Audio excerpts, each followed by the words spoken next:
Pandesal kayo dyan! Sigaw ni Chester habang nagpepedal sa kanyang bisikleta. Hindi pa mainit ang araw kaya medyo nag-e-enjoy pa siya habang nagdalako ng tinapay. Nasa probinsya kasi sila at iilan lang ang mga bakery. Kaya ang mga pandesal na ginagawa niya, inaangkat niya sa paggawaan ng mga buns at tinapay.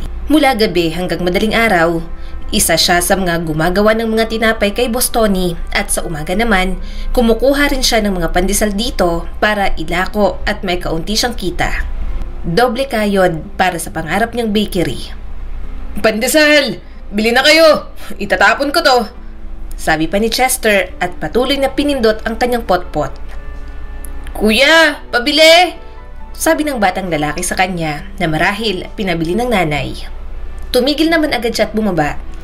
Binuksan niya ang styrofoam box cooler at kumuha ng supot. Magkano ba sa'yo, boy? 50 pesos daw po, pabili. Sabi ng batang may muta pa sa mga mata. Ang bilis-bilis mo po magbisikleta. Naghahanap pa ng pera si nanay. Humabol po tuloy ako. Ay naku, kuya. Mahina naman siyang tumawa habang naglalagay ng pandesal sa supot. Pasensya na, boy. Akala ko naman walang bibili sa inyo. Napanguso naman ito. Kuya, suki mo na kaya si nanay. Lagi naman pong pandesal ang almusal namin. Ibinigay niya sa bata ang supot. Sorry na. O, ayan na. Nagpasobra ako dyan ng dalawa. Huwag mo na akong awayin. Napangiti naman agad ito. Salamat kuya, balik ka bukas. Huwag mo na po ako patakbuhin ulit. Oo na, sige na. Uwi na sa inyo nang makapag-almusal ka na. Bukas, magtitinda ako ng mga kutsinta at puto. Magluluto raw ang mga lola ko. Nakangiti niya pang sabi at tinakpan ng cooler. Tumango naman ito. Sige kuya, sasabihin ko po kay nanay para magtira siya ng pera. Salamat po. Nagpatuloy na muli si Chester sa pagtitinda. Sa awa ng Diyos, naubos naman ang mga paninda niya. Kapag hindi kasi nauubos, madalas na sila na lang ng mga lola niya ang kumakain. Nang makauwi, nag-budget na agad si Chester ng para sa bayarin sa bahay at para sa gastusin nila. Ang mga natira, nilagay niya sa kanyang alkansya. Napangiti siya nang lumalaki ng ipon niya. Kaunting kahit pa sa trabaho, makakapagsimula na siya ng sariling bakery na hinahangad niya. Hoy, apo! Pangiti-ngiti ka pa dyan. Matulog ka muna. Kagabi ka pagising. Ngayong 10:00 ka na umuwi. Matulog ka muna at alam kong masipag ka pero sobra na. Inayos ko ng higaan mo ron. Sabi ni Lola Mimay. Napangiti naman si Chester. Opo, sige po. Inaantok na nga po ako. Saka may date pa po kami mamaya ni Ivy. Medyo babawi po ako kasi hindi na po kami halos nagkikita. Tumango naman ang matanda. Oo, mabuti nang mag-date kayo at kami ang naririndi sa'yo kakakwento mo kapag hindi kayo nagkikita. Kapag nagkikita naman kayo, tahimik ang mundo pero para kang timang na nakangiti. Ala, grabe naman po kayo sa akin. In love lang. Natatawang sabi ni Chester. Humalakhak na rin si Lola Mimay. Basta sabihin mo sa amin kapag ikakasal na kayo ha. Para naman mapaghandaan namin ni na Ate Anding at Libreng.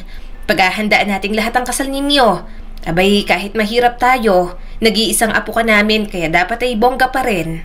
Sumilay ang ngiti sa mga labi ni Chester. Nagagalak sa suporta ng tatlo niyang lola sa relasyon nila ni Ivy.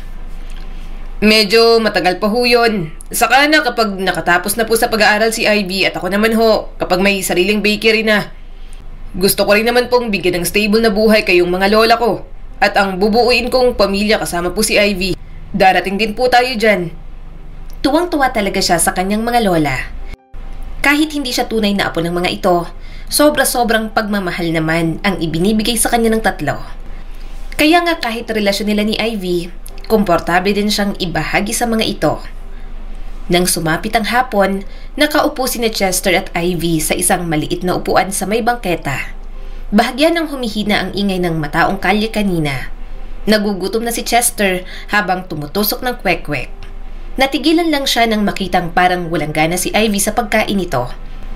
Natigilan siya sa pagkuha ng para sa kanya. Pinagmamasdan ni Chester ang dalaga. Puno ng pagmamahal ngunit may bahid din ng pag-aalala. Ivy, mahal. Ayos ka lang ba? Bakit hindi mo kinakain ng kwek-kwek mo? Ayaw mo ba niyan? Tanong ni Chester at bahagyang nag-aalala pa. Napaka-busy mo lately, no?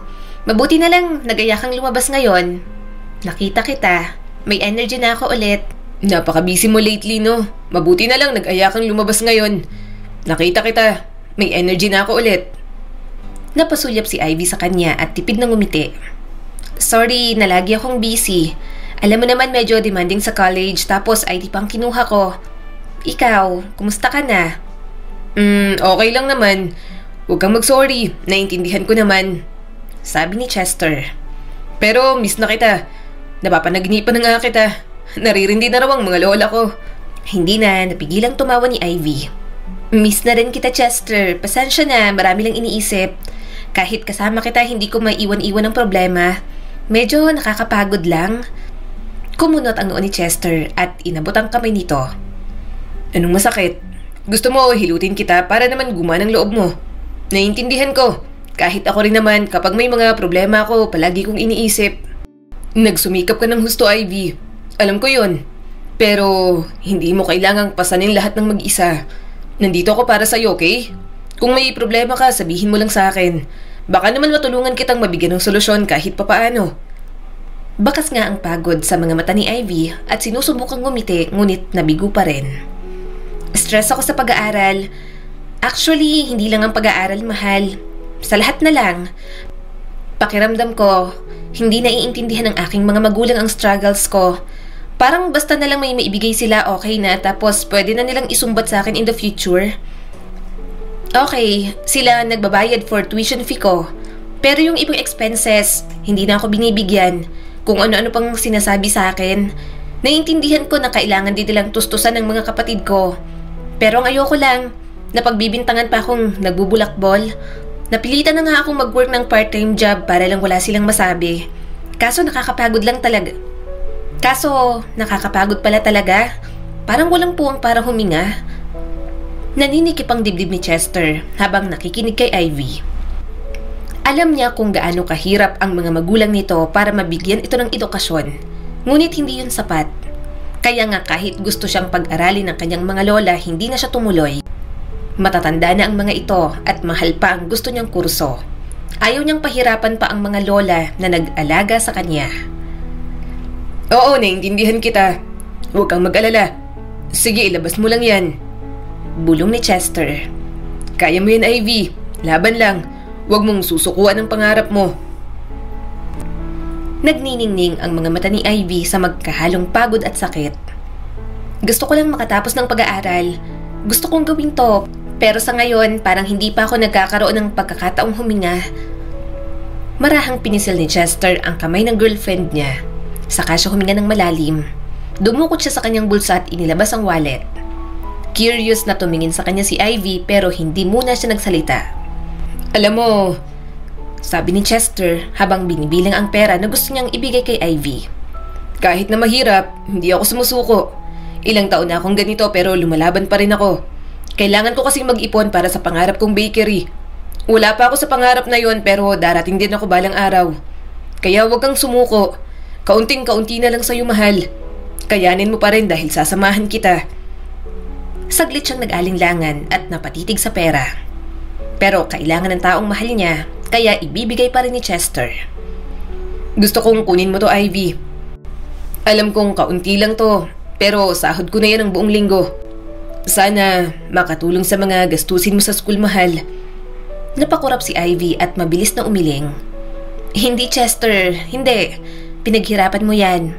Hindi mo pwedeng basta ibigay na lang sa akin. Kaya ko pa naman. Nag-iipon ka para sa bakery na gusto mo, kaya ayokong kunin yan sa'yo.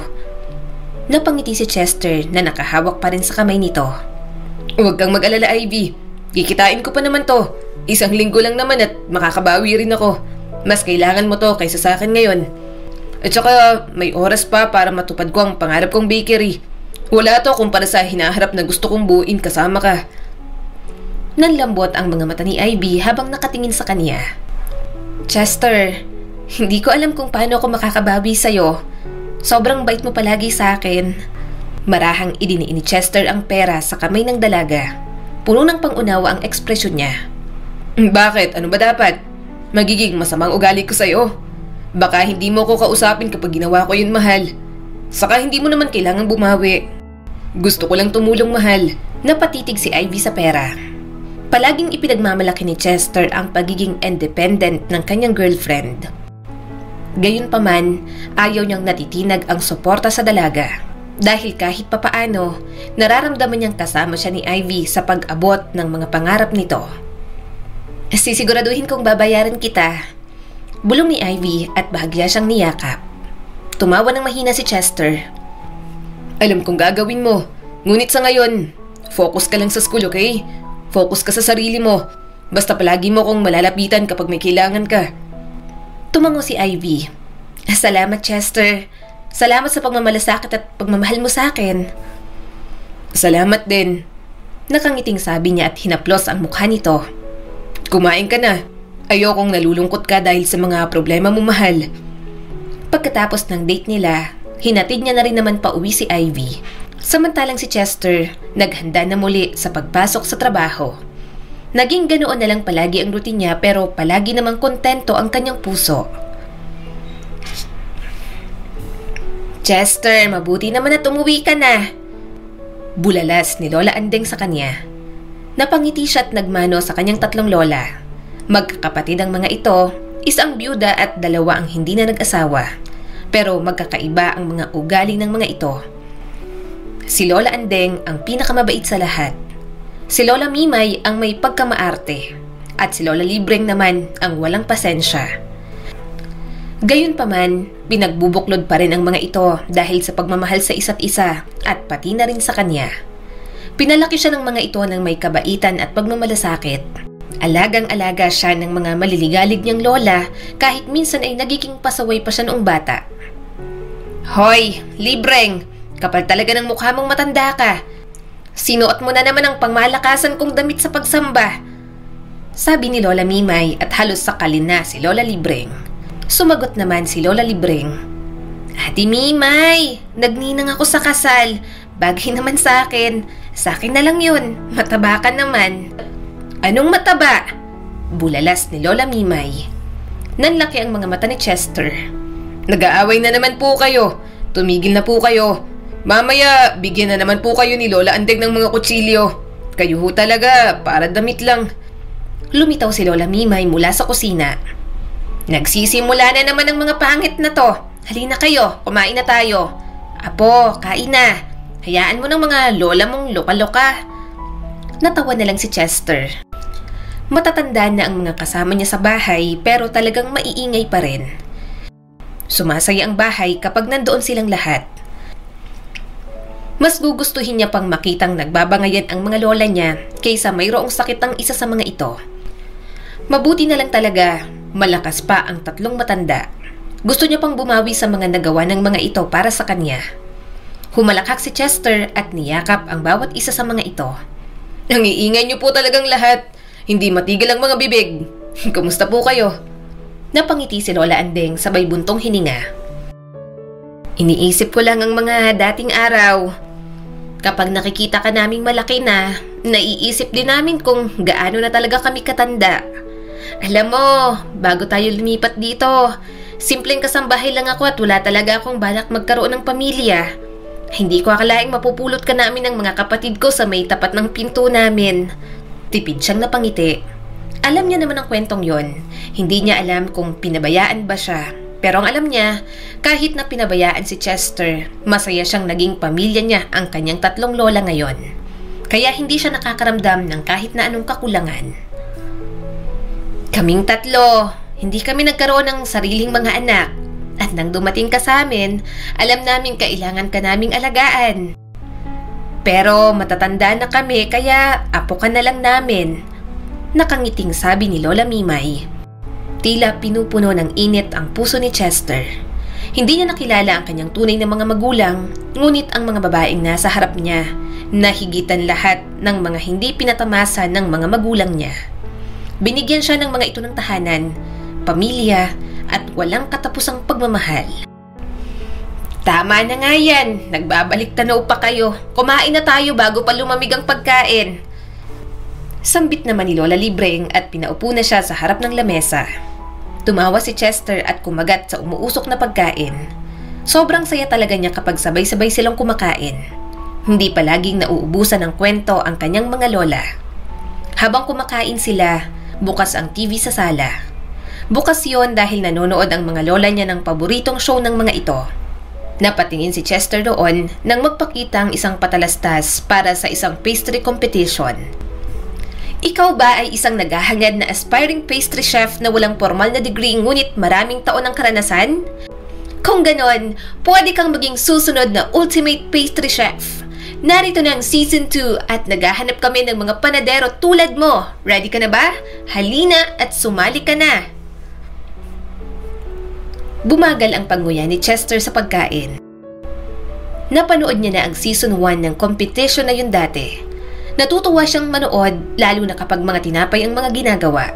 Gayunpaman, malawak ang pastry. Kasama na roon ang mga dessert, cake at mga kung ano-ano pang sweets. Samantalang si Chester, simpleng panadero lang.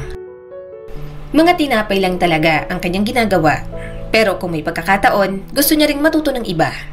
Pero sa kanya na lang aaralin kapag may sarili na siyang bakery. Chester, dapat sumali ka sa mga ganyang kompetisyon. Sabi ni Lola Andeng na puno ng pananabikang boses. Oo, mayroon kang talento. Nagbibake ka na binatilyo ka pa lang. Dagdag ni Lola Mimay na halos tumalbog sa upuan nito. Humalakak si Chester at umiling. Nako, hindi po yan para sa akin, mga lola ko. Panadero lang po ako, hindi pastry chef. Gusto ko pong maging pastry chef noon, pero limitado lang din po ang alam ko. Paano po kapag magarabong cake o kaya mga cupcake ang pinagawa? Hindi ko po kaya yon. Hindi po ako masining na tao. Kailangan po dyan. Marunong din mag-decorate ng mga niluluto. Hindi po ako pasok dyan kasi hindi ko naman po istilong maging pastry chef. Pero Chester, giit pa ni Lola Mimay. Mayroon kang mga skill. Kahit pag-aralan mo lang ng saglit na panahon, kayang-kaya mo yan. Hindi mo kailangan ng pinag-aralan. Mga kamay at puso mo lang, panalo ka na dyan, apo. Ikaw ang apo naming sobrang madiskarte sa buhay at napaka-talented. Kaya mo yan. Para namang mga ano, sabi ni Chester na tumatawa pa. Ayoko pong maging pastry chef na gumagawa ng mga cupcake at magarbong cake. Gusto ko pong abalahin na lang ang sarili ko sa itatayo kong maliit na bakery. Mga tinapay lang po talagang ginagawa ko. Saka yung mga tinuro niyo po sa akin na kakanin. Saka sa halip na makapagluto, kakabahan lang po ako sa mga judges. Nagsalita naman si Lola Andeng. Pero Chester, pwede ka talagang sumali sa mga ganyang may exposure. Saka kapag mga ganyan, marami ka rin namang matututunan. Tumigil si Chester at huminga ng malalim. Gustong gusto ko po ng baking pero ayoko po ng mga ganyang spotlight. Gusto ko pong tangkilikin ako ng mga tao sa mga paninda ko pong tinapay. Hindi po dahil magaling ako. Mas mahalaga po sa akin na may mapanglaman sa tiyan kesa mas mapatunayan ang kaya ko pong gawin. Napatingin sa kanya ang tatlong matanda. Nanlambot ang mga mukha nito sa kanya. Mahina na lang tumawa si Chester at napailing. Ang bait talaga ng apo namin, sabi ni Lola Libreng. Panalo ka na para sa amin kahit hindi ka na sumali, apo. Sumilay ang ngiti sa mga labi ni Chester. Marami pong salamat, mga lola ko. Palagi niyo naman pong pinaparamdam sa akin yan. Napangiti siya habang tinitingnan ang pwesto na gusto niyang upahan. Napangiti siya nang iabot ang bayad sa upa. Nilinis niya muna ng maigi ang pwesto para kapag nilagyan niya ng mga gamit, hindi na rin magulo. Sunod niya namang gagawin ang mamili ng mga gamit para sa kusina. Matagal niyang pinaghandaan yon, kaya malaki-laki ang kanyang ipon. Sinapo ni Chester ang kanyang dibdib habang nai-imagine na marami ng tinapay sa kanyang mga istante. Sobrang excited na ako. Kinikilig na akong gumawa ng mga tinapay dito. Hindi malaki ang shop na inupahan ni Chester. Maliit lang pero alam niyang daanan ng mga tao, mga estudyante at mga papasok sa trabaho. Sa pangatlong kanto pang susunod na bakery, kaya alam niyang papatok ang negosyong gusto niya. Hangad niya na palaging maubos ang mga gagawin niyang paninda para puro fresh ang maibigay niya sa customer sa bawat araw. Biglang tumunog ang kanyang cellphone. Pawis na siya kaya nagpunas muna siya bago sagutin ang tawag na yon. Nakita niyang si Lola Mimay ang tumatawag. Oh, La, bakit napatawag po kayo? Tanong ni Chester. Chester! Umiiyak na sabi ni Lola Mimay. Paano na? Kumunot ang noo ni Chester. Bakit po? Ano po nangyari? Bakit po kayo umiiyak? Narinig niya ang boses ni Lola Libreng. Ano ba yan, Ate Mimay? Umiyak ka na lang ng umiyak. Paano ka maiintindihan ni Chester? Akin na nga ang cellphone na yan. Hello, Chester apo. Tulungan mo kami. Mas lalo siyang kinabahan. La, ano hong nangyari? Bakit po umiiyak si Lola Mimay? Bakit po ganyan ang mga boses nyo? Nanginginig din ang boses ni Lola Libreng pero mukhang sinusubukan din maging matatag. Apo, si Ate Andeng, nadulas kasi siya apo sa kusina. Tapos nawalan siya ng malay. Tinulungan kami ng mga kapitbahay. Nasa ospital kami ngayon. Apo, hindi namin alam ang gagawin. Punta ka dito, apo. Hindi namin maintindihan ang mga pinapagawa nila sa amin dito. Sige po, pupunta na po ako. Mabilis na napatayo si Chester. Namumuo ang gulat sa kanyang dibdib. Ano pong sabi ng doktor? Okay lang daw po ba siya? Hindi pa namin alam. Sinusuri pa siya ng doktor. Apo, pumunta ka na rito. Naiirita ako. Hindi ko alam ang isasagot sa mga to. Tanong ng tanong. Takot na kami ni Ate Mimay. Hindi na rin napigilang umiyak ni Lola Libreng. Nang hindi nag-iisip, kinuha ni Chester ang kanyang damit at nagmamadaling isinuot iyon. Kinuha niya ang bag bago lumabas ng pinto. Nagmamadali niyang inilak ang shop. Nanginginig pang mga kamay niya dahil sa labis na pag-aalala. Bumibilis ang tibok ng kanyang puso habang tinatahak ang daan patungo sa ospital. May mangyari ng masama kay Chester, wag lang sa isa sa mga lola niya. Hindi maaaring magkasakit ang kanyang Lola Andeng. Tinutupad niya pa lang ang mga pangarap kaya hindi pwedeng mawala kahit isa sa mga lola ni Chester. Pagdating niya sa ospital, nadatnan niya sina Lola Mimay at Lola Libreng na nakaupo sa waiting area. Baka sa mukha ng mga ito ang pag-aalala. Tumingala sa kanya si Lola Mimay. Namumula ang mga mata nito ng dahil sa pag-iyak. Chester, salamat sa Diyos, narito ka na. Sambit ni Lola Mimay at mahigpit siyang niyakap. Halatang takot na takot sa nangyari. Hindi namin alam ang gagawin. May mga test daw. Wala kaming pera, apo. Hindi namin maipatest si Andeng. Nakahiga lang siya ron sa may emergency room. Napalunok si Chester at nag-aalalang tiningnan ang kanyang Lola Andeng. Ako na pong bahala. Sino pong kakausapin ko? Pumasok siya at kinausap ang doktor sa loob. Sinabi nito sa kanya kung ano ang mga test na kailangan ng kanyang lola. Kaya wala siyang pahinga at inabot na ng umaga. Nakita niya ang dalawa niyang lola nakatulog na sa waiting area. Kapag na-confine na si Lola Andeng, pauuwiin niya na muna ang mga ito. Baka dahil sa labis na pag-aalala, ang mga ito naman ang magkasakit. Nakikita na ni Chester na malaki ang magagastos sa pagpapa-ospital ni Lola Andeng. May pera siya pero ipon niya yon para sa bakery. At yon ang gagamitin niya para rito. Ma, ko-confine daw. Apo, hindi natin kaya yon. Pagod na sabi ni Lola Mimay. Hinagod niya ang likod nito. Huwag po kayong mag-alala. May pera po ako. Babawiin ko na lang din po ang upa ko sa shop para pangdagdag din po dito sa gasto sa ospital. Napailing si Lola Libreng at pinasa ng mga luha. Manghihiram na lang kami sa ibang kamag-anak. Hindi, Chester. Pinaghirapan mong perang yon. Alam naming tatlo na gustong-gusto mo nang maitayo ang bakery na gusto mo. Ilang taon na, apo. Hindi namin aagawin yan mula sa'yo. Hindi namin hahayaan na isakripisyo mo ang lahat para sa amin. La, ayos lang po. Mas mabuting yun po ang gamitin natin kesa naman mangutang pa po kayo. Namomroblema lang po kayo. Ayoko pong mangyari yun. Marahan nang umiti si Chester at pilit na pinapanatag ang kanyang mga lola. Pinalaki niyo po ako. Kayong lahat. Minahal niyo po ako kahit hindi niyo po ako tunay na apo. Hindi ko po kayo hahayaang problemahin ito ng mag-isa. Makakapaghintay po naman ang pangarap ko. Pero ang buhay ni Lola Andeng, isa lang at mahalaga po sa ating lahat. Humihikbi si Lola Mimay at umiiling-iling. Pero pangarap mo yun, apo. Sinusuportahan ka rin namin sa gusto mong bakery. Ang tagal mong hinintay to. Halos bukang bibig mo. abot kamay mo na pero dahil kay Ate Andeng, wala na. Pasensya na apo. Pasensya na talaga.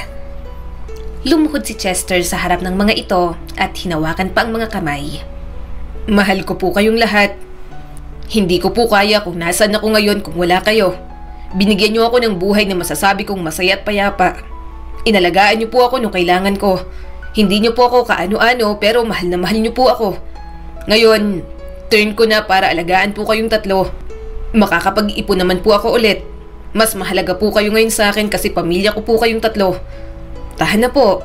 Tama na. Wala po kayong dapat ihingi ng pasensya.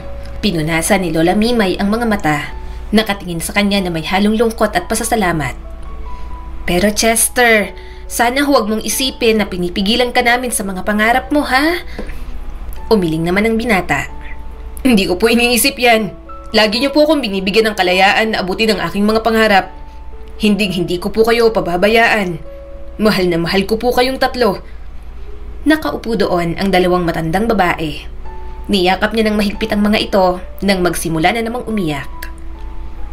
Ipinagmamalaki ka namin, Chester. Salamat at binabalik mo sa amin lahat ng pagmamahal na binigay namin ng mga ate ko sa'yo. Bulong ni Lola Libreng sa kanya. Ngumiti naman si Chester kahit may pait dahil sa hindi natuloy na bakery. Lagi po ako nandito para sa inyo. At isang araw, bubuksan ko po ang bakery na yon. Makikita niyo po akong magtagumpay sa buhay, mga lola ko. Pero sa ngayon, si Lola Andeng po munang iisipin natin, ha? Habang tinatawag siya ng mga doktor para sa higit pang mga update sa kalagayan ni Lola Andeng, pinagmasdan ni Chester ang dalawa pang matanda. Mabigat ang kanyang puso sa bigat ng desisyon na ginawa niya. Pero alam niya na yun ang tama. Kaya pang maghintay ng mga pangarap ni Chester. Pero ang pamilyang minahal niya, hindi niya pwedeng ipagpaliban at pabayaan. Nang ibalik na kay Chester ang bayad niya sa upa, hindi niya maiwasang maging malungkot. Maghapon muna siyang nasa shop ng araw na yon, pilit na iniiwan ang pangarap niya nang tuluyan niya ng ibinaon. Babawi tayo. Napabuntong hininga si Chester. Naluluha habang tinitingnan ang kabuuan ng shop. Magkikita pa tayo. Pangako yan. Pagkaalis niya roon, dumiretso na siya sa bahay ng kanyang girlfriend na si Ivy. Susunduin niya pa kasi ito para ihatid sa school. Nasasabik na siyang makita ang dalaga. Hihinga at yayakap lang rito para maibsan ang mga bigat na nararamdaman. Pero bago pa siya makapasok sa bahay, narinig niya na ang mga boses ni Ivy kasama ang mga magulang nito.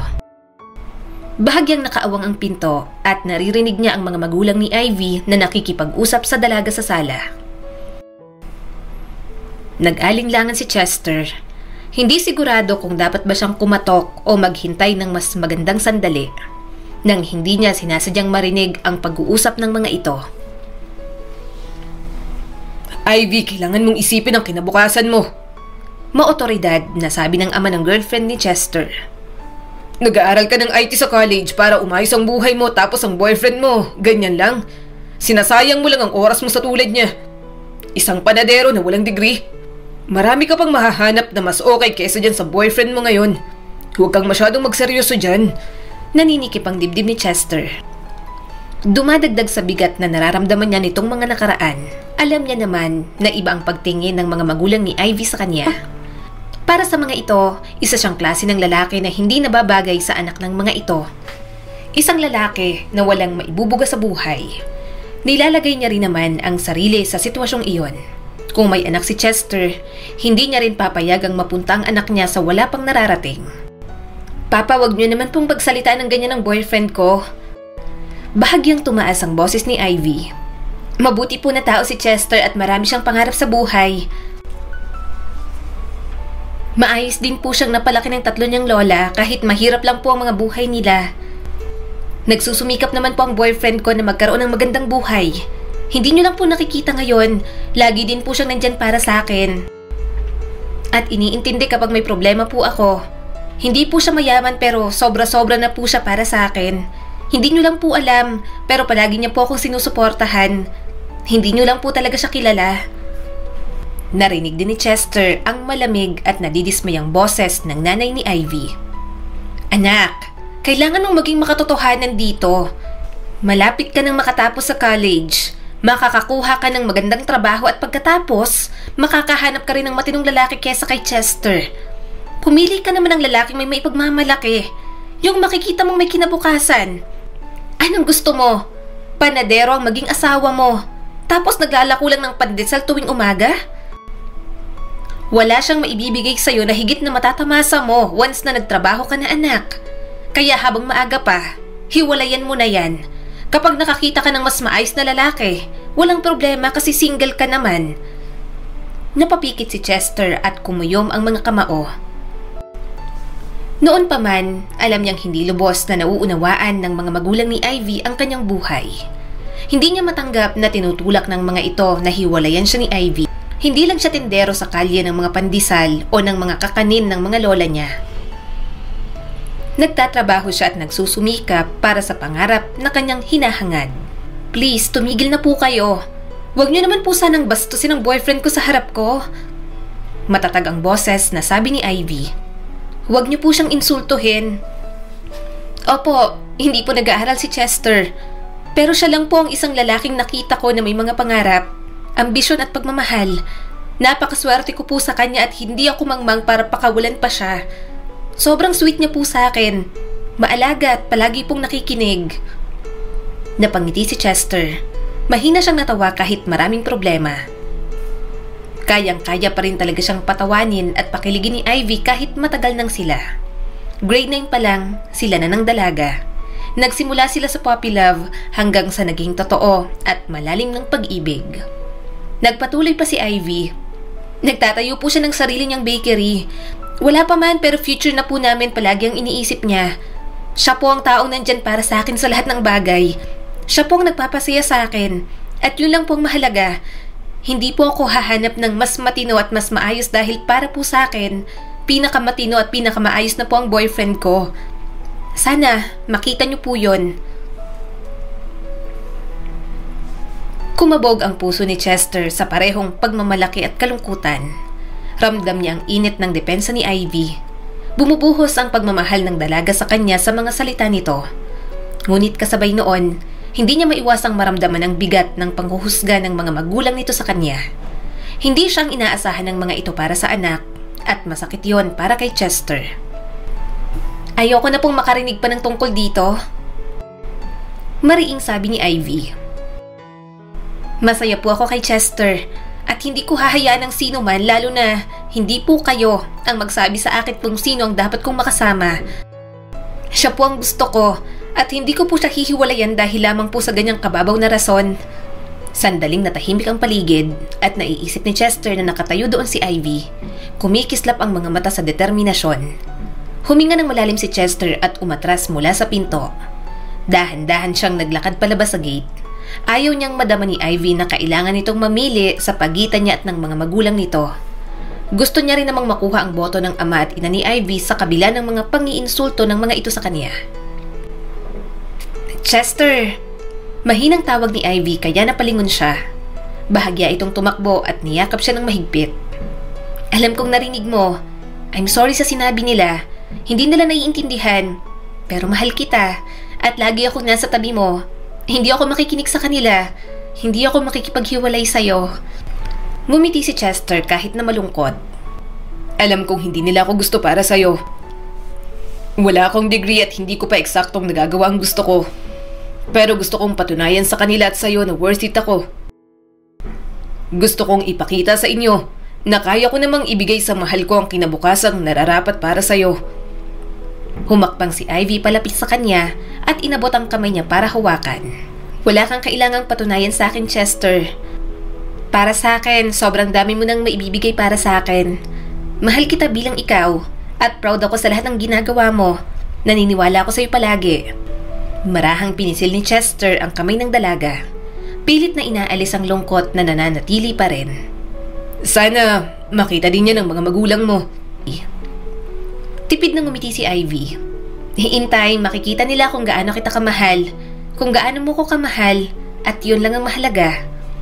Tumango si Chester, na puno ng pasasalamat ang kanyang puso sa babaeng nakatayo sa kanyang harapan. Sa kabila ng mga pag-aalinlangan na umaalingaw-ngaw pa rin sa kanyang isipan, nadama niya ang panibagong pakiramdam ng determinasyon. Hindi siya susuko kay Ivy o sa kanyang mga pangarap. Isang araw, mapapatunayan niya rin sa lahat, pati na sa mga magulang nito, na karapat-dapat siya sa kanilang pagmamahal at pagtitiwala. Pero sa ngayon, kontento na siyang malaman na nasa tabi niya si Ivy at yun lang talaga ang kailangan niya. At sa lahat ng nangyayaring yon, mukhang may panibagong pag-asang darating. Pabili po ng pandesal, kuya. May kutsinta ka na po? Tanong ng batang lalaki na anak ng suki niya. Napangiti naman si Chester. Siyempre, meron na boy. Gumawa pa ako ng caramel sauce. Tumalo naman ito sa tuwa. Habang naglalagay ng mga pandesal, napatingin siya sa TV na nasa sala ng mga ito.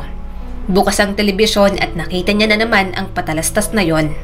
Matagal pa ang kompetisyon pero maaga nang ina-announce. Ikaw ba ay isang naghahanap na aspiring pastry chef na walang formal na degree ngunit maraming taon ng karanasan? Kung ganon, pwede kang maging susunod na ultimate pastry chef. Narito na ang season 2 at naghahanap kami ng mga future pastry chef na may potential na tulad mo. Ready ka na ba? Halina at sumali ka na. Ilang saglit nakatitig na lang si Chester doon. Isa lang siyang panadero, hindi siya artistic na tao. Hindi niya alam kung paano gumawa ng delicate pastries. Pero parang gusto niyang subukan pagkatapos marinig ang grand prize. Ang grand prize para sa tatanghaling ultimate pastry chef ng season 2 ay makakatanggap ng cash prize worth 1 million pesos. Isang prestigious apprenticeship sa isang kilalang pastry chef sa buong mundo na si Chef Hazel Dino. Ang mananalo ay makakatanggap din ng pagkakataong magbukas ng sarili nilang pastry shop, ma-feature sa top culinary magazine at ng mga high-end kitchen equipment worth 1 million pesos.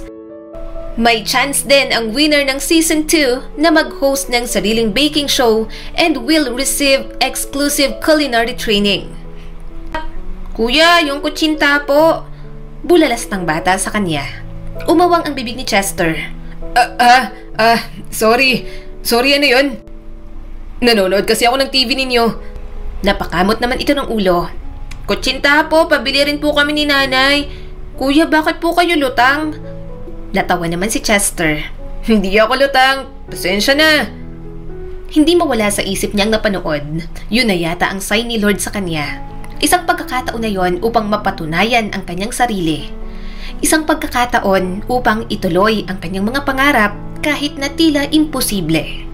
Gusto niyang makuha ang grand prize para matuloy niya ang bakery na gusto niya. Napasulyap ang binata sa shop na hindi niya na natuloy na upahan. Sobrang lakas ng tibok ng kanyang puso at sa pagkakataong yon, mas determinado na si Chester. May oras pa ako para matuto. Usal niya sa sarili. Pwede pa akong sumali. Matututo pa ako ng kailangan nilang skills doon. Mabilis siyang sumakay ng bisikleta. May bigla siyang naisip.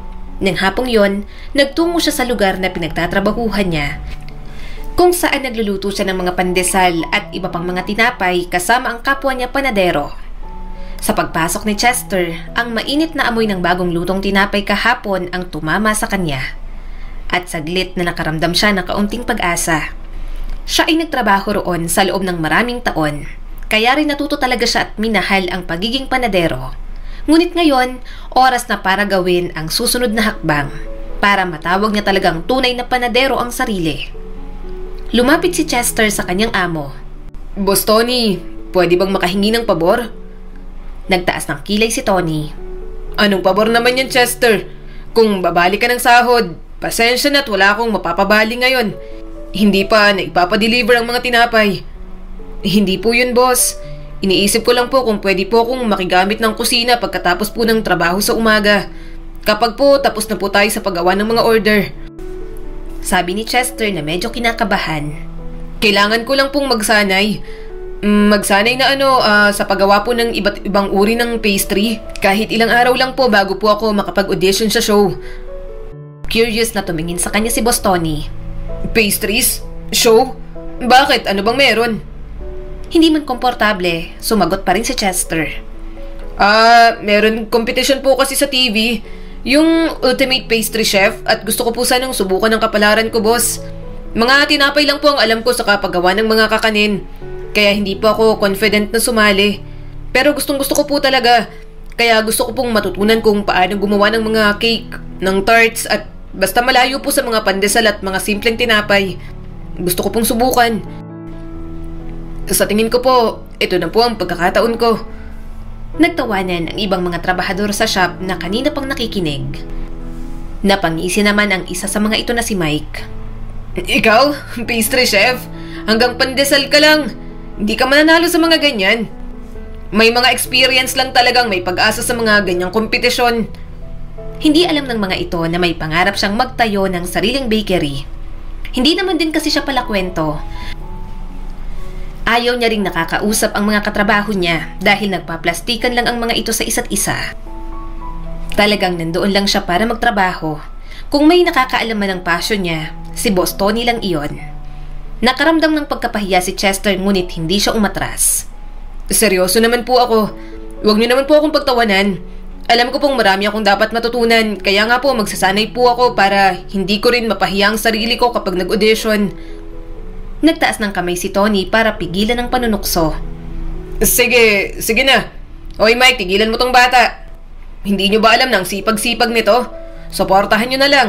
Baka kapag nanalo to, kayo ang unang manghingi ng balato. Humarap muli sa kanya si Boss Tony. Sige Chester, hahayaan kitang gumamit ng kusina. Pero dahil gagamitin mo ang mga kagamitan pagkatapos ng oras ng trabaho, kakailanganin mong mag-ambag ng kaunti para sa kuryente saka sa gas. Matakaw pa naman sa kuryente yung oven saka mixer. At sa ingredients dyan, wala kang papakialaman. Magdala ka ng sarili mong ingredients. At kapag natapos ka, pakiayos ng mga ginamit mo. Maglinis ka dito palagi sa buong kusina. Parang tatalon ang puso ni Chester. Salamat po, Boss Tony. Opo, gagawin ko po lahat ng bili ninyo. Nangangako po ako na magsisikap ako. Kapag ako po ang nanalo, babawi po ako sa inyo. Tumango na lang ang kanyang boss. Kahit wag na. Basta manalo ka, ayos na yon. Wag mo lang sunugin ang kusina ako, ha? Napangiti si Chester at gumaan ang loob. Opo, mag-iingat po ako at aalagaan ko po itong kusina ninyo. Maraming salamat po. Nang umalis na siya sa bakery, nakaramdam si Chester ng panibagong determinasyon. Alam niyang hindi yun magiging madali. Napakaraming hindi niya alam tungkol sa paggawa ng mga pastry at kailangan niyang matuto ng mabilis. Pero handa na siya. Yon ang kanyang pagkakataon at hindi niya yon hahayaang mawala. Oh, yan na apo. Loading na. Lumabas na sa cellphone mo. Nakangiting sabi ni Lola Libreng. Mabilis niyang kinuha ang cellphone. Binasa ni Chester ang nasa website. Ang kompetisyon upang maging grand winner sa Ultimate Pastry Chef Season 2 ay idinisenyo upang subukan ng parehong kasanayan at pagkamalikhain na may maraming antas na humahamon sa mga kalahok sa iba't ibang larangan ng sining ng pastry. Ang una, preliminary audition o tinatawag na casting round. Kumunot ang noo ni Lola Mimay. Apo, hindi ko maintindihan. Wait lang pula. May pinindot pa si Chester sa cellphone. Challenge. Ang mga kalahok ay kailangang magsumite ng isang video na nagpapakita ng kanilang mga kasanayan, hilig at isang signature pastry na kanilang master. Kailangan din ng mga larawan o portfolio ng kanilang nakaraang trabaho. Naiintindihan naman agad ni Lola Libreng. Kailangan mo yatang mag-video habang nagluluto, apo. Magpatulong ka na lang kay Ivy kasi wala kaming alam dyan. Saka, portfolio? Ano yun? Sandaling nag-isip si Chester. Parang work experience pula. Madali na lang po ito. Nagtrabaho naman po ako kay Boss Tony. Nanalangin naman agad si Lola Mimay. Sana matanggap ka, Chester. Palagi kitang ipinapanalangin, apo, para gabayan ka ng ating may kapal. Tumango si Chester at napangiti. Muli niyang binasa ang nasa website. Goal. Upang piliin ang pinaka-promising na mga panadero na may kakaiba at pambihirang talento. Ang mga nangungunang kalahok ay iimbitahan sa kompetisyon at ipapadalang resulta gamit ang email. Kaya natagpuan na lang ni Chester ang sarili na nasa loob ng kusina ni Boss Tony. Nagsisimula na siyang hulmahin ang pangarap niya. Natatakpan ng harina ang kanyang mga kamay. Ilang linggo na siyang nagsasanay. Nananatiling huli pagkatapos ng kanyang regular na shift sa trabaho. Walang pagod si Chester na nagpa-practice upang matuto ng mga bagong diskarte at skills. Ang mga unang pagtatangka ay naging palpak. Ang kanyang mga pastry ay hindi tumataas ng maayos, ang kanyang mga pie ay masyadong basa, at ang kanyang mga cake ay hindi kaaya-aya ang mga disenyo. Ang matyagang tumitikim ng mga luto niya, ang tatlo niyang lola at pati na rin si Ivy. Mahal, medyo durog lang tong pie. Siguro pag-aralan mo pa, pero masarap naman. Sabi ni Ivy habang kinakain ang gawa niya. Masarap ka talagang gumawa ng mga ganito. Kulang ka pa sa practice. Kaya mo yan, mahal. Kahit bahagyang nabibigo, napangiti si Chester. Salamat, mahal. Palagi ko kasing iniisip ang lasa. Syempre, competition yon kaya kailangan kaaya-aya ring tingnan. Ngunit sa bawat kabiguan, may bagong natututunan si Chester. Nag-aral siya ng mga tutorial online, nanood ng mga video sa pagtuturo at nag-eksperimento sa iba't ibang mga recipe. Pasensya na, Ivy. Mahina niyang sabi, sabay hawak sa kamay ng kanyang girlfriend. Gusto kitang i-date sa isang restaurant din sa bayan. Pero ubos na ang pera ko kabibili ng mga ingredients. Bumibili pa ako ng gamot ni Lola Andeng. Pasensya ka na talaga, mahal. Anniversary nila ni Ivy at gusto niya sanang magdiwang sila. Pero said na ang pera ni Chester. Nagka-focus siya palagi sa pagsasanay para sa kompetisyon na kanyang sasalihan, kaya lumalaki ang gastos para sa kanya. Mahal din ang presyo ng mga sangkap na ginagamit niya. May maintenance pang gamot ang kanyang Lola Andeng. Kaya may mga pagkakataon na wala na talagang natitira sa kanya. Tiningnan siya ni Ivy ng may pangunawa at nanlalambing ang mga mata. Chester, okay lang. Hindi mo kailangan mag-alala tungkol dyan. Masaya lang ako nakasama ka. Magkahalong relief at guilt ang nararamdaman ni Chester. Maya-maya may inabot ang kanyang girlfriend para sa kanya. Ano to, mahal? Tanong ni Chester. Napangiti naman ang dalaga. Happy anniversary, mahal. Alam kong hindi masyadong mahal yan pero sana magustuhan mo. Napatingin si Chester sa box. Curious at medyo kinakabahan pa. Wala akong regalo sa'yo ngayon. Okay lang, sige na, buksan mo na. Excited na rin, nasabi ni Ivy. Dahan-dahan niyang pinunit ang gift wrapper at binuksan ang kahon. Nanlaki ang mga mata ni Chester sa gulat. Sa loob, nakita niyang isang koleksyon ng iba't ibang baking sheet, pans at molds. Mga tulyon na pinapangarap niya ngunit hindi niya kayang bilhin. May tart pan, muffin tin, at kahit isang set ng silicone molds para sa paggawa ng iba't ibang pastry. Ivy, sobra na to, sabi ni Chester na nanginginig ang boses. Hindi ako makapaniwala na ibibigay mo ang lahat ng to para sa akin. Ngumiti ng matamis si Ivy. Alam kong hindi to ang magarbong kagamitan na gusto mo, pero naisip ko na makakatulong to sa'yo na mag-practice pa ng baking skills mo. Nagsumikap ka ng husto, Chester, at gusto kong suportahan ka sa anumang paraan na magagawa ko. Nalulungkot ako na hindi kita maibili ng isang mamahaling set. Kaya sana, mapagtiyagaan mo muna yan, mahal. Tumango agad siya at inabot ang kamay nito. Oo, iingatan ko pa. Salamat talaga. Malaking bagay sa akin to dahil pakiramdam ko talagang sinusuportahan mo ang mga pangarap ko. Nanginginig ang mga kamay sa labis na emosyon. Hindi niya inaasahan ang ganoong buong suporta ng kanyang girlfriend. Nagsimulang maiyak si Chester at bago niya namalayan, tumulo na ang mga luha sa kanyang pisngi. Nababalot siya ng emosyon sa matinding pagod, kasiyahan at determinasyon. Hindi ko to deserve, Ivy. Pero maraming salamat talaga. Mas lalo kitang minamahal. Lagi mong alam kung paano iparamdam sa akin na kaya kong gawin ang lahat. Humakbang si Ivy palapit sa kanya. Ikinulong ang mukha sa mga kamay. Ikaw ang laging sumusuporta sa akin, Chester. Naniniwala ka sa akin kapag hindi ako naniniwala sa sarili ko. Ngayon, binabalik ko lang ang pabor. Alam kong kaya mo to. Pwede mong abutin lahat ng pangarap mo at nandito ako para tulungan ka ron. Susuportahan kita. Pinunasan ni Chester ang kanyang mga luha at nag-uumapaw sa pasasalamat ang kanyang puso. Salamat. Hindi ko alam kung anong gagawin ko kung wala ka. Ang mga mata ni Ivy ay kumikinang din sa determinasyon. Ano, ready ka na ba? Ako ang mag-video sa'yo. Ano bang gagawin mo para sa preliminary audition mo? Tanong ni Ivy. Napangiti si Chester at hinalikan sa mga labi ang dalaga. Masarap na ensaymada, mahal. Malakas na tumawa si Ivy. Baka naman malasin ka. Yan ang dahilan kaya tayo nagkakilala, di ba? Nag-away tayo kasi tinatapon ko ang cheese sa ibabaw ng ensaymada. Humalakak na rin si Chester. Naaalala kung paano nagsimula ang pag-iibigan nila. Ayokong nag-aaksayang kahit na sino ng pagkain. At yun ang unique sa ensaymada. Ang may cheese pero tinatapon mo lang.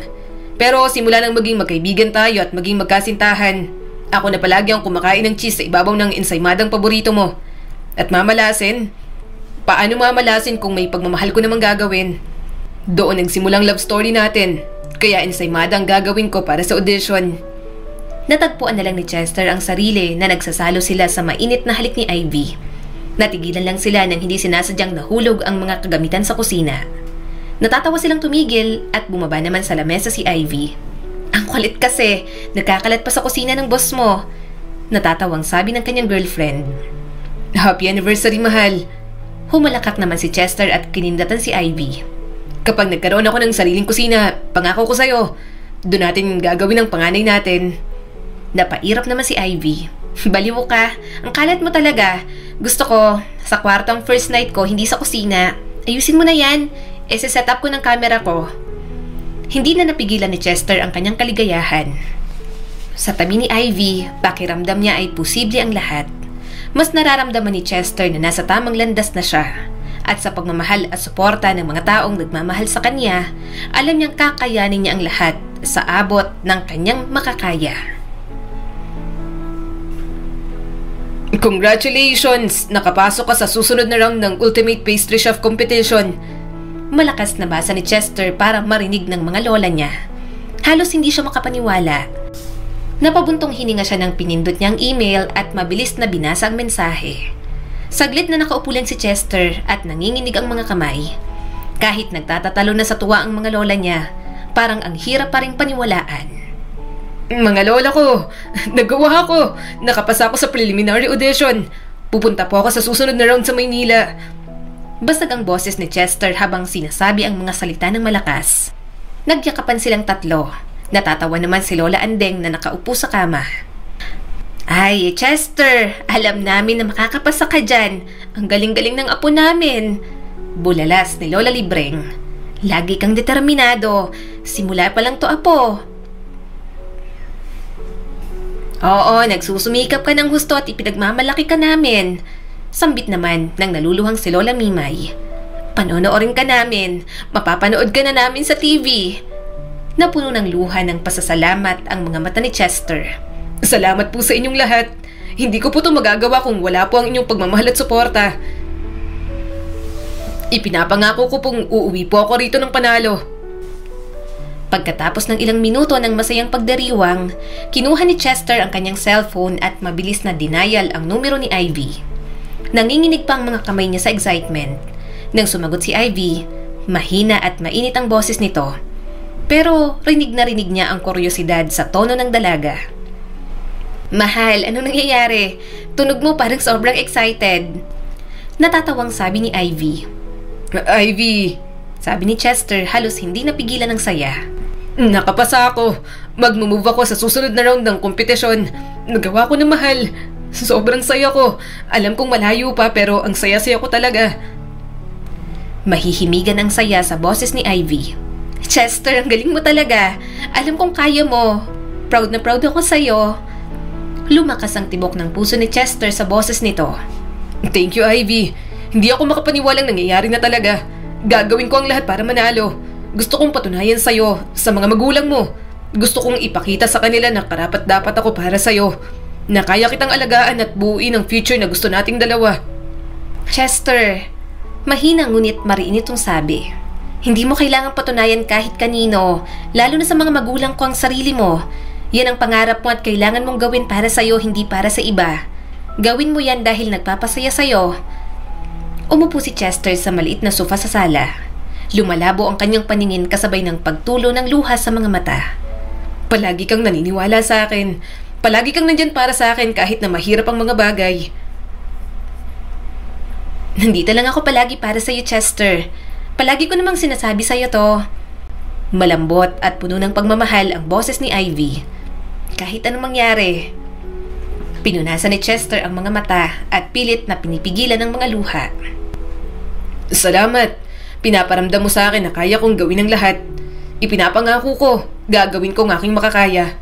Ibibigay kong lahat ng meron ako para rito. Mahal kita, Ivy. Sisiguraduhin kong matutupad ang mga pangarap ko. Para sa akin at para sa ating dalawa. Mahal din kita, Chester. Mahinang sagot ni Ivy. Nakapasok na siya sa susunod na round kaya mas gagalingan niya pa. Nang tapusin ni Chester ang tawag, buo ang kanyang puso, puno ng pagmamahal, pasasalamat at walang patid na suporta ng mga taong pinakamahalaga sa kanya. Nang bumiyahe na sila papuntang Maynila, na-brief na sila kung anong gagawin. Sakto lang sa pamasahe at mga binili niyang ingredients ang kanyang dalang pera. Hindi na siya nag-check-in ng hotel at naghintay na lang at nagpalipas ng gabi sa bus station. Ang alam niya kasi, kapag nakapasa ng level 1, doon palang magbibigay ang management ng tutuluyan ng mga contestant, allowance, at doon palang din magiging libre ang ingredients na gagamitin sa kompetisyon. Pero during competition lang ang ingredients at kapag magpa-practice sila, sariling provide na ng ingredients. Matamang binasa ni Chester ang level 1. Signature Pastry Challenge. Challenge ang mga kalahok ay nakatalaga sa paggawa ng kanilang signature pastry o dessert. Isang pastry na pinakamahusay na kumakatawan sa kanilang husay at estilo bilang pastry chef. Goal: pahangain ang mga hurado sa pamamagitan ng techniques, creativity at kung paano i-showcase ang pastry. Ang round na ito ay upang malaman ang baseline ng bawat kalahok. Paraan din ng mga hurado para malaman kung ipapasok sa next round ng competition. Medyo nawindang ang utak ni Chester. Anong ipepresent ko sa kanila? Baseline daw? Baseline? Pandesal? Pero hindi, masyadong simple ang pandesal. Baka hindi ako matanggap. Kaya natagpuan niya na lang ang sarili sa venue ng show na pandesal ang ginagawa. May limited time lang din sila roon pero mga staff lang ang nagbabantay. Wala pa ang mismong mga judges kaya naisip niyang parang screening lang yon. Pinalagay din ang mga hinanda nila sa cart at sa harap naman ng judges kung paano sila mag-plating. Pinahanda din ang mga hinanda nila sa cart at sa harap naman ng judges kung paano sila mag-plating. Nasapo ni Chester ang noo. Plating? Plating daw? Paano ko ipi-plating tong mga pandesal na to? Ay, Lord, kayo na pong bahala sa akin. Chester Ramirez? Tanong ng isang staff. Itinaas niya agad ang kamay. Ako po yun, ma'am. Pasok ka na sa showroom. Good luck. Nakangiting sabi pa nito. Salamat po, ma'am. Nang pumasok si Chester habang tulak ang card, napangiti siya nang makita agad si Chef Hazel. Idol niya kasi ang ginang sa pagbibake. Nang nag-aaral siya ng ibang pastries, ito ang palagi niyang pinapanood. Nakatayo si Chester sa harap ng mga hurado. Pawisan ang mga palad ngunit ang ayos ng kanyang postura ay kasing tatag niya. Nasa kanyang spotlight kaya hindi pwedeng pumalpak. Nang matapos ang plating, nakahinga siya ng maluwag at inilagay sa lamesa ng mga ito. So, Chester, sabi ni Chef Hazel Dino sa kanya, anong inihanda mo para sa amin ngayon? Huminga ng malalim si Chester bago sumagot. Pinili ko pong ihanda para sa inyo ang isang ube and creamy cheese-filled na pandesal. Gumamit po ako ng malambot na bread dough na tinimplahan ko po ng kaunting asukal. Pagkatapos, nilagyan ng pinaghalong ube jam at cream cheese. Tumaas ang isang kilay ni Chef Hazel at hindi mabasa ang kanyang ekspresyon. Dinampot nito ang isa sa mga pandesal at marahang hiniwa. Kitang-kita sa loob ang matingkad na lila ng ube filling at ng creamy white cheese. Tumikim ito ng kaunti, seryoso lang ang mukha. Pati ang ibang judges, ganoon lang din ang itsura. Umuustal na talaga siya sa kinatatayuan niya ng mahabang panalangin para lang matanggap siya sa kompetisyon na yon. Matapos ang ilang saglit na katahimikan, binaba ni Chef Hazel ang mga kubyertos nito. Tumingin ito sa kanya at seryoso siyang tiningnan. Pandesal? Dahan-dahan itong sabi. Pinili mong gumawa ng pandesal. Isang tinapay na karaniwang simple, hindi ba? Sa ganitong kompetisyon na kung saan nag-e-expect kami ng creativity, complexity, and refinement, kaya bakit mo pipiliin na gumawa ng isang bagay na basic? Muling bumilis ang tibok ng puso ni Chester, ngunit pinipigilan niya ang kanyang sarili. Dahil pandesal po ang aking baseline, chef. Sabi po kasi ang round po na ito para maintindihan po ang baseline naming mga contestant at para po sa akin, Pandesal po ang baseline ko. Simpleng panadero lang po ako sa gabi hanggang madaling araw. Kapag umaga, nagtitinda po ako ng malunggay pandesal sa lugar namin dahil iilan lang din po ang bakery. Saka basic ang pinili ko dahil alam ko po ang kahalagahan ng pagsisimula sa mga pangunahing kaalaman. Isa pa, simbolo din po ng pagmamahal ko sa pagluluto ang pandesal. Sumandal si Chef Hazel sa upuan. I see. Kaya naniniwala ka na makakapasok ka sa next round dahil sa pandesal na to? Napakagatlabi si Chester. Hindi po, chef, pero umaasa po ako. Saka pagpasok ko po rito sa showroom, ayoko pong isipin na isang competition ito, kundi parang magpapakain lang po ako ng mga tao sa harap ko. Kasi at the end of the day po, goal pa rin ang bawat pagkain na maging laman ng tiyan ng mga tao. Gaan naman kaganda ang presentation o hindi. Bahagyang lumambot ang tingin ni Chef Hazel habang nakatingin sa kanya. Ano ang nag-udyok sa'yo na gawin tong particular na pastry na to, Chester? May kwento ba sa likod nito? Bahagyang lumuwag ang mukha ni Chester nang maalala niya ang kanyang pagkabata. Nung bata pa po ako, lagi ako nagigising sa 3 ko pong mga lola. May ingay po kasi silang lahat. Mas maingay pa sa mga tilawak ng mga manok sa labas. Tapos pandesal po ang madalas nilang bilhin sa almusal.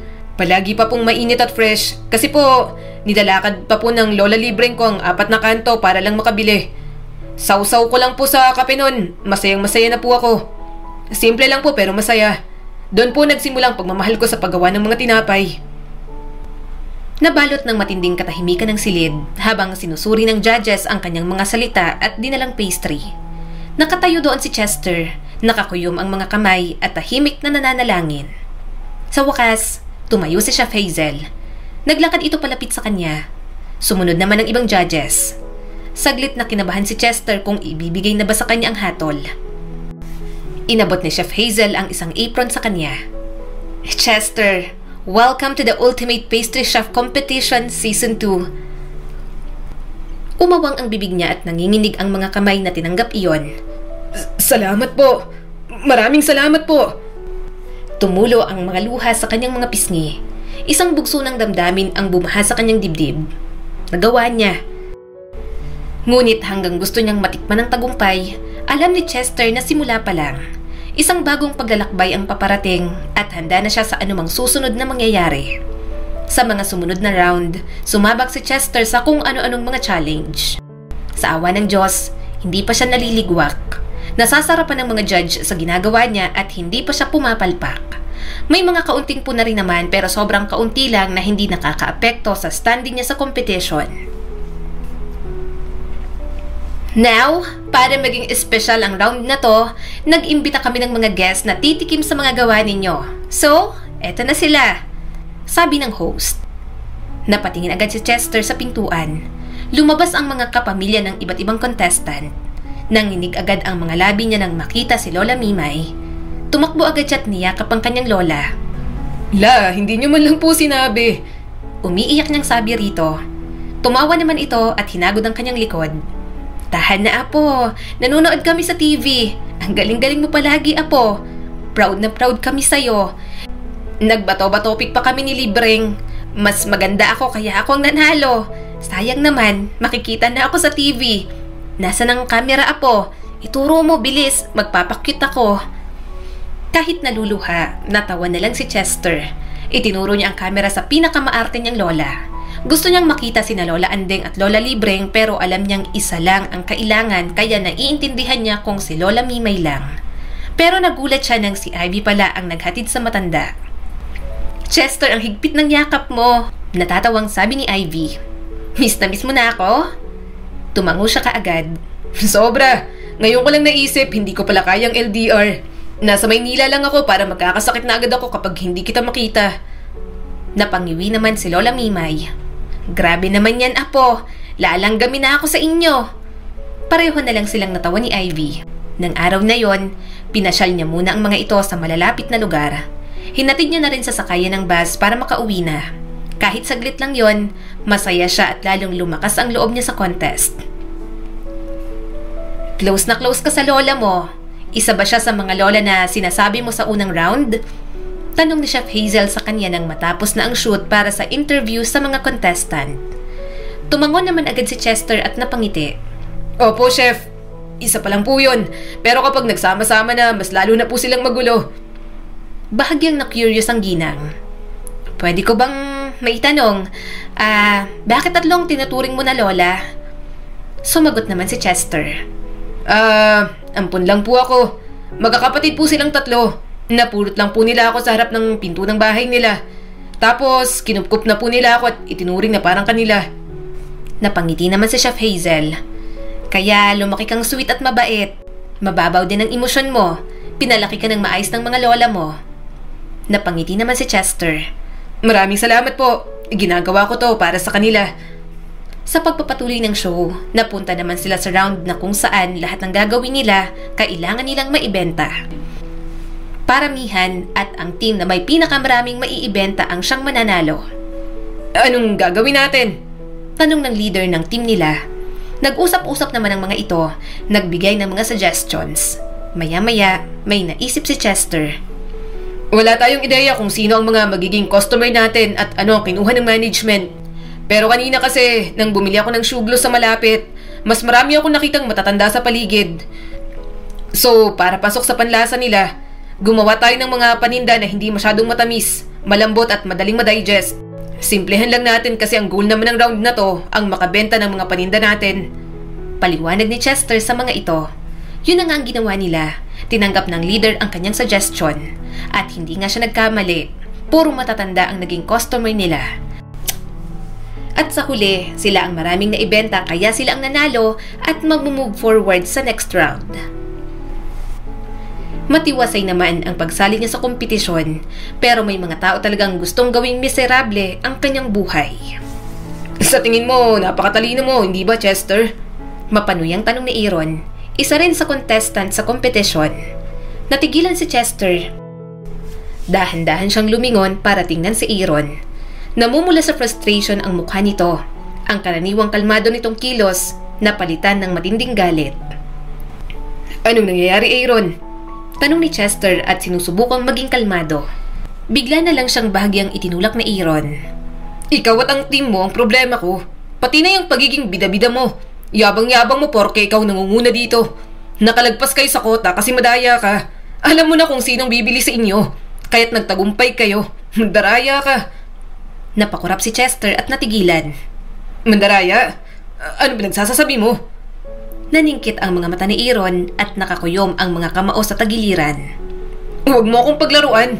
Nakita kita. Tinitingnan mo ang mga customer. Alam mo na sa simula pa lang, matatanda ng mga customer. Alam mo kung sinong itatarget. Kaya nakuha niyo ang mga panlasa ng bumibili. Hindi ka patas maglaro. Bahagya siyang nalilito pero mas matimbang ang iritasyon. Aaron, ano bang sinasabi mo? Huwag kang gumawa ng kwento. Hindi ko kasalanan kung mababa ang benta nyo at natalo kayo sa round. Tiningnan ko lang ang crowd sa paligid ng area. Naging observant lang ako kaya anong mayabang doon? Pareho nating hindi alam kung sino ang mga customer ang dapat i-target natin. Walang mali doon. Bahagi to ng kompetisyon kaya matuto kang tumanggap ng pagkatalo mo. Isisisi mo pa sa amin dahil lang nanalo kami. Umiling si Aaron. Nanunuya pa rin ang tono. Bakit ka ba nandito? Mangmang ka naman. Pandesal nga lang ang alam mo, di ba? Hindi ko alam kung anong ginagawa mo sa mga judges para magustuhan ang mga gawa mo. Dinadaan mo sa kwento at mga paawa, wala ka namang kagaling-galing. Ngayon, nakukuha mo pa ang mga gusto mo dahil mandaraya ka. Nakuha mo at ang team mo ang lahat ng mga benta at naiwan kaming nakatayo rito. Natatalo na parang walang nagagawa. Minamanipula mo ang lahat. Mandaraya ka. Walang hiya ka. Napaatras si Chester. Itinaas ang kanyang mga kamay. Pwede ba? Tigilan mo ng katatawag sa akin ng mandaraya. Ginagawa ko ang ginagawa ng lahat. Observant ako. Bakit? Kasama ba sa rule na hindi maging observant? Kung gusto mo palang manalo, di sana naging observant ka rin, di ba? Hindi yung isisisi mo pa sa akin na natalo kayo. O kaya kung hindi ka naging observant, sana nag-isip ka practically. Naghanda dapat kayo ng pagkain na pwede sa lahat ng klase ng tao, na pati ugali mong hayop, makakakain din. Malakas siyang itinulak ni Aaron pero mas malakas niya itong itinulak. Alam ni Chester na lumalaban siya ng patas, kaya hindi niya matatanggap na tinatawag lang siyang mandaraya ng lalaking nasa harapan niya. Nanggigigil ngayon si Aaron at namumula ang mukha. Nagsisinungaling ka, Chester. Hamak na panadero ka lang naman dyan sa tabi-tabi. Nakala mo kung sino ka na. Dinaya mo. Kaya ngayon, spot ko at ng team ko ang nasa alanganin. At hindi ako tatayo dito at hahayaan kang makatakas sa ginawa mo. Hindi makapaniwalang natawa si Chester. Sira ulo ka ba? Tinulak na siya ni Aaron ng malakas sa dibdib. Namalayan na lang ni Chester na nagsasapakan na silang dalawa. Alam niyang hindi dapat magpadala sa galit pero talagang sinasagad ni Aaron ang kanyang pasensya. Kung hindi pa sila pinigilan ng ibang contestant, hindi pa sila titigil. Dahil sa nangyari, na ipatawag sila sa office ng management ng show. Siya ang idinidiin na ng daya at ang walang hiyang si Aaron mukhang malakas pa ang kapit. Kaya sa halip na si Aaron ang maparusahan, siya ang tinanggal sa kompetisyon. Napaka-unfair niyo naman po yata, ma'am. Hindi naman po ako nagsimula ng away. Ang lalaking to, kung ano-ano pong sinasabi sa akin. Paglalaban niya sa kanyang sarili. Pero umiling ang ginang. Final ng decision, Chester. Lumabag kayo sa rules at hindi magandang nag-away kayo kaya umalis ka na. Hindi ka na makakasama sa susunod na round ng competition. Kaya ng gabing yon, habang paalis sa villa kung saan sila tumutuloy, panay ang tulo ng kanyang mga luha. Hindi niya alam kung paano sasabihin sa pamilya niya na natanggal na siya sa kompetisyon. Hindi niya man lang naipagtanggol ang kanyang sarili. Kaya kay Ivy niya muna yun sinabi. Nag-abang ito sa bus stop sa kanila para sunduin siya. Nang makita siya ng dalaga na bumaba sa bus, mahigpit siya nitong niyakap. Sorry. Naluluhang sabi ni Chester. Kasalanan ko. Sorry. Hinagod ni Ivy ang likod niya. Wala kang kasalanan. Nagalit ka lang. Ginalit ka ng lalaking yon. Halika na, umuwi ka na sa inyo. Alam kong pagod ka na. Tahan na mahal. Nakatayo si Chester sa pintuan ng bahay ng kanyang mga lola. Hirap na hirap siyang buksan ng pinto, kaya si Ivy na lang ang nagbukas para sa kanya. Gumibigat ang kanyang puso. Naririnig niya na ang boses ng mga ito mula sa loob, ang mahinang ungol ng tawa at ang pag-uusap tungkol kay Chester. Oh, anong ginagawa mo rito, Ivy? Tanong ni Lola Libreng. Halika rito, pumasok ka na rito sa sala. Huminga ng malalim si Chester at pumasok sa loob. Ang init ng bahay ay yumakap sa kanya. Mas matindi ang kanyang kalungkutan. Ang tatlong lola niya'y nakaupo sa sofa at nanonood ng TV. Chester! Apo, nandito ka! Bakit? Tapos na bang kompetisyon? Tanong ni Lola Mimay. Halika, maupo ka. Para kang dumaan sa bagyo ah. Alam mo ba, tumatawa ang dalawang to kasi nakita nila ako sa TV. Ang ganda-ganda ko nga ron, Apo. Isang maliit na ngiti ang ginawa ni Chester ngunit hindi yun umabot sa kanyang mga mata. Umupo siya at bahagyang nanginginig ang mga kamay. Tinitigan siya ng mga lola niya. Naramdaman na may mali sa kanya. Anong problema, Apo? Tanong ni Lola Andeng. Inabot ang kanyang kamay. Pinag-aalala mo kami. Bigla kang umuwi ng walang pasabi. Anong nangyari sa'yo sa Maynila? Napalunok ng mariin si Chester. Ramdam na ramdam niya ang mga luhang nagsisimula ng mamuo. Ngunit nilabanan niya yon. Tanggal na po ako sa kompetisyon, mga lola ko. Sabi niya habang nanginginig ang boses. Natahimik ang kwarto. Dahan-dahang ibinaba ni Lola Mimay ang tasa nito. Bakas ang pag-aalala sa mukha ng tatlong matanda. Pero wala ni isa sa mga ito ang nagsalita. Hinintay lang siyang magpatuloy. Nakipag-away po ako sa isang contestant. Sabi ni Chester na nabasag ang boses. Tinawag niya po akong mandaraya at hindi ko lang po kinaya. Mas nangibabaw po ang galit ko.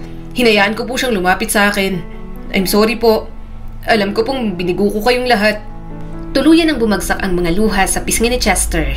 Mabilis niyang pinunasan ang mga yon, ngunit patuloy lang na bumabagsak. Paumanhin po. Napakalapit ko na po pero sinira ko lang. Nagpalitan ng tingin ang mga lola niya. Bawat isa sa mga ito, tahimik na pinoproseso ang kanyang ipinagtapat.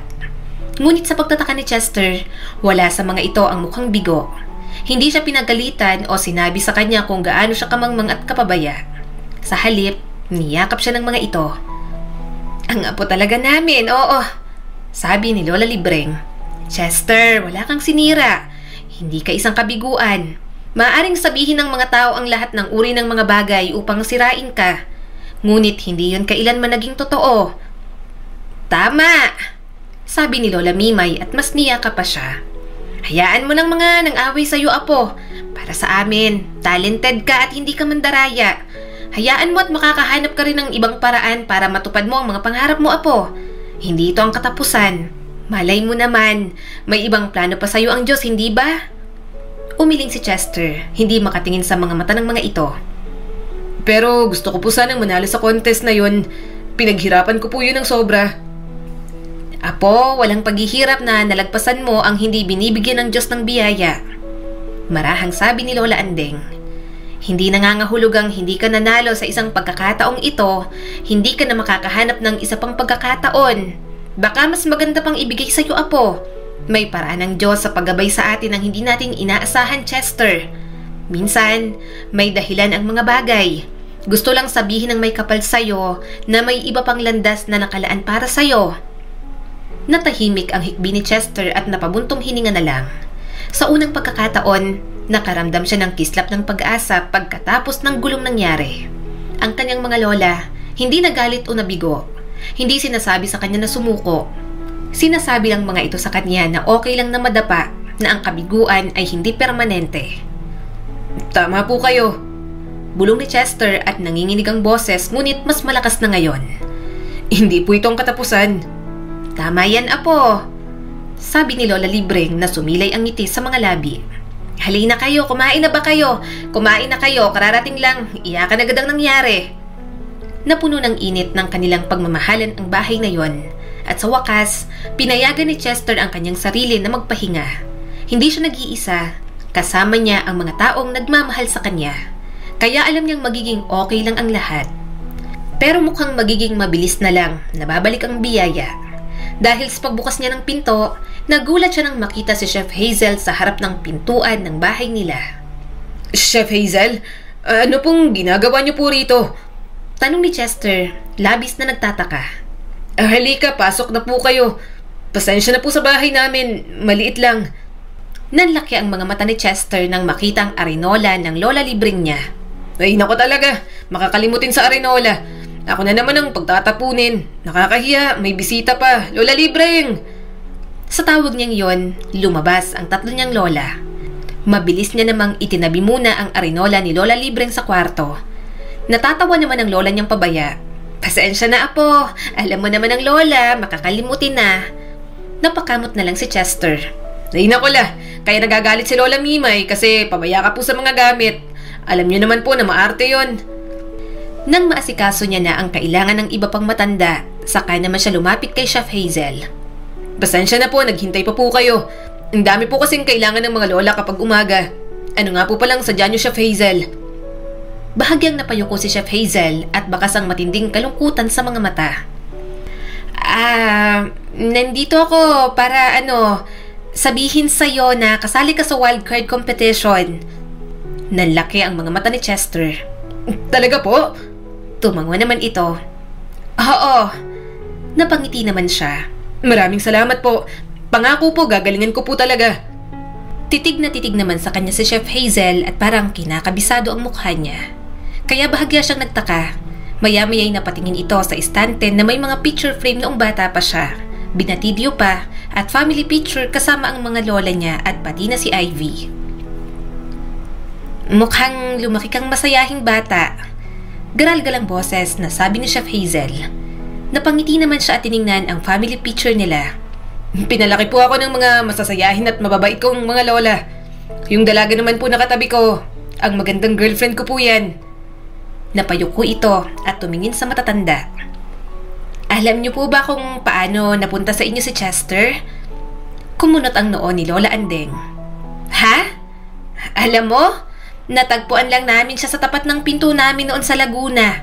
Nagtaka nga kami na may nag-iwan ng bata doon. Alam namin, pinabayaan na lang ng mga magulang si Chester. Biglang tumulo ang mga luha ni Chef Hazel. Matagal ko na pong hinahanap ang nawawala kong anak. Nang umasenso po ang buhay ko, siya po agad ang pinahanap ko pero hindi ko po alam kung saan magsisimula. Kinuha po kasi ang anak ko ng dati kong ka-live-in partner para makaganti po sa akin. Hindi ko po alam kung saan niya dinalang anak ko noon. At ngayon, ayon po sa investigasyon, si Chester po ang nawawala kong anak. Siya po si Paul na anak ko. Tila nalaglag ang puso ni Chester. Hindi siya makapaniwala sa sinabi ni Chef Hazel. Hindi niya alam na ang chef na kanyang hinahangaan, tunay niya palang ina. Akala niya'y pinabayaan siya nito. Bumagsak palalo ang mga luha ni Chef Hazel. Anak, I'm sorry. Ngayon lang kita nakita. Nahirapan akong hanapin ka kasi hindi ko alam kung saan ka binigay ng walang hiya yun. At nasunog pa ang bahay niyo sa Laguna kaya hindi ko alam kung saan ko kayo hahanapin. Pero nang una mong pasok pa lang sa showroom, anak, sobrang gaan na ng loob ko sa'yo. Yun pala, anak kita, ikaw ang nawawala kong anak. Sobrang bigat ng puso ni Chester. Gayunpaman, mahigpit pa rin niyang niyakap ang kanyang ina. Pagkatapos ng maraming taon, hindi niya inaasahan na makikilala niya pa ang kanyang tunay na ina.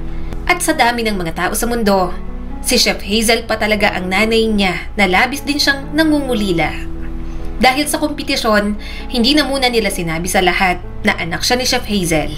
Naiintindihan naman yun ng kanyang ina at nangako na ang dalawang judge ang hahayaang kumilatis para sa kanya. Pero sinabi nito na malakas talaga ang kanyang laban at masasarap pa ang kanyang mga ginagawa. Nang sumali si Chester sa wildcard, sa awa ng Diyos, siya ang nakapasok. Lumaban siya sa sumunod na round at muli na namang nakita si Aaron. Hanggang silang dalawa na lang ang natira at lumaban para sa title na Grand Winner. Iba't ibang klase ng pastries ang pinagawa sa kanila. At para sa panghuli, 2-layered cake ang ipinagawa sa kanila. Bakit vegan moringa cake ang pinili mong ihain para sa amin? Tanong ng isang judge sa kanya. Napangiti naman si Chester. Lahat po ng inihanda kong pastries actually para po sa mga lola ko na nagpalaki sa akin. Sa kanila po ako nagsimula at na-inspire na maging panadero. Vegan moringa cake po ang pinili ko dahil sa ingredient na malunggay. Malunggay dahil po nag-start po ako na nagtitinda lang ng malunggay pandesal. At mahalaga po sa amin ang malunggay ng mga lola ko. Nang masunugan po kami, wala po kaming makain. Gutom na gutom po ako tapos ang mga lola ko po, walang pera ng mga panahong yun. Kaya nanguhan ng malunggay ang lola libreng ko at nagka-sprain pa sa paa. Pinakain po nila ako ng simpleng malunggay soup at naibsan po ang gutom naming lahat. Kaya gusto ko pa rin pong alalahanin ang pagmamahal ng mga lola ko sa pamamagitan po ng mga pastries na ginagawa ko. Nang tinanaw ni Chester ang kanyang mga lola, yun at umiiyak na habang magkakatabi. Mahina na lang siyang tumawa. Kahit nakita niya ang totoong ina, wala pa ring tatalo sa Tres Marias na naging kanyang ina. Maganda ang mga naging feedback ng judges. Wala masyadong sinabi si Chef Hazel pero muntik na itong maluha sa kwento niya. Naiintindihan niyo ni Chester dahil hindi pa nito alam ang lahat ng mga pinagdaanan niya habang lumalaki. At ang ating grand winner para sa Ultimate Pastry Chef Season 2 ay walang iba kundi si Chester Ramirez. Announce ng host. Medyo nabingi pa si Chester sa lakas ng sigawan, pero nang makita niyang nagmamadali ang mga lola niya sa paglapit sa kanya na pagtanto na siya ang nanalo. Hindi niya na napigilang mapahagulgol habang niyayakap ng mga ito. Natatawa na lang ang mga lola niya, pati na rin ang kanyang girlfriend na panay ang tunas ng mga luha sa kanya. Maraming salamat po sa lahat ng sumuporta sa akin, sa mga lola ko, sa girlfriend ko, sa totoo ko pong ina, kay Boss Tony. Wala pa ako rito at hindi ko po magagawa lahat ng to kung hindi dahil sa inyo. Lalong-lalo na po sa Diyos. Maraming salamat po. Sa bahay, doon siya binati ng kanyang ina. Masayang-masaya si Chef Hazel para sa kanya. Nagkaroon sila ng selebrasyon na sila-sila muna. Sa wakas, pagkatapos ng mahabang paghihintay, may sarili na siyang bake shop. Naging instructor niya rin ang sariling ina, kaya mas marami pa siyang natutunan. Sa loob ng 5 taon, naging kilala na siya sa industriya at tinatangkilik na ang kanyang mga gawang pastries. Oh, tingnan yung tinatawanan nyo! Bulalas ni Boss Tony sa mga dati niyang katrabaho. Natawa naman si Chester. Huwag po kayo mag-alala.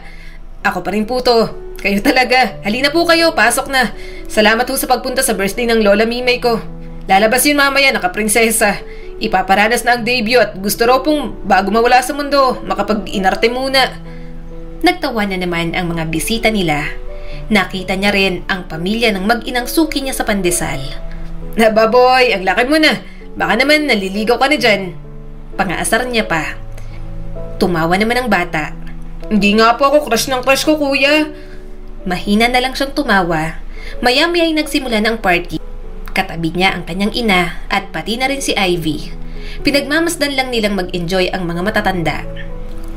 Bago matapos ang taon, sila naman ang nagpakasal ni Ivy. Kahit mag-asawa na, hindi sila bumukod ng bahay. Matatanda na kasi ang mga lola niya kaya gusto niyang makasama habang nasa mundo pa. Wait lang mahal, huwag dito sa kusina, sa kwarto na lang. Humahagik-gik na sabi ni Ivy. Pero nagsimula na siyang hubaran ito at isampa sa island counter. Anong sinabi ko nun? Hindi pwedeng hindi tayo magkakalat sa kusina. Mahal, daing ni Ivy. Kaso natigilan silang dalawa nang may narinig na bulungan. Dahan-dahan, lumakad kayo ng dahan-dahan.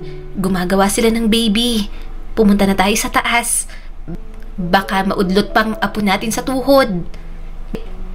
Mahinang bulong ni Lola Libreng. Mabilis na binuksan ni Chester ang ilaw. Nagulat ang tatlo niyang lola, nagising pa pala. Kasama pa ang nanay niyang si Chef Hazel na parang nahuli din sa akto. Sorry po. Bulalas ni Ivy at bumaba agad sa island counter. Tumawa naman si Lola Mimay. Sige, ayos lang. Kasalanan namin. Hindi naman namin alam na sa kusina na palang bago yung kama. Sige na, aakyat na kami. Hindi na kami mangiistorbo. Gawa na kayo ng apo namin. Halina kayo, bilisan na natin. Huwag kayong lalabas sa mga kwarto nyo, ha? Naiwan na lang sila ni Ivy sa loob ng kusina. Hiyang-hiya na nakita pa yon ng mga matatanda at ng kanyang ina. Nang magkatinginan silang mag-asawa, pareho na lang silang natawa. Binuhat niya si Ivy. Sa kwarto na nga lang. Hindi ako naniniwalang hindi bababa ang mga yan. Natawa na lang ang kanyang asawa. Marami mang kabiguan sa buhay, hindi pa rin sumuko si Chester. Kaya ngayon, masaya at kontento na siya. Salamat sa Diyos at dinala siya sa tamang landas na nagbibigay ng kapayapaan at pagmamahal sa kanya. Ang kwentong ito ay nagpapaalala sa atin na ang mga pangarap, basta may kasamang pagsisikap, ibibigay din sa atin ng Diyos at hahayaan nating malasap. Muli, ito po si Skylar Guro at sana may bago na naman kayong natutunan sa kwento natin ngayon. Maraming salamat po.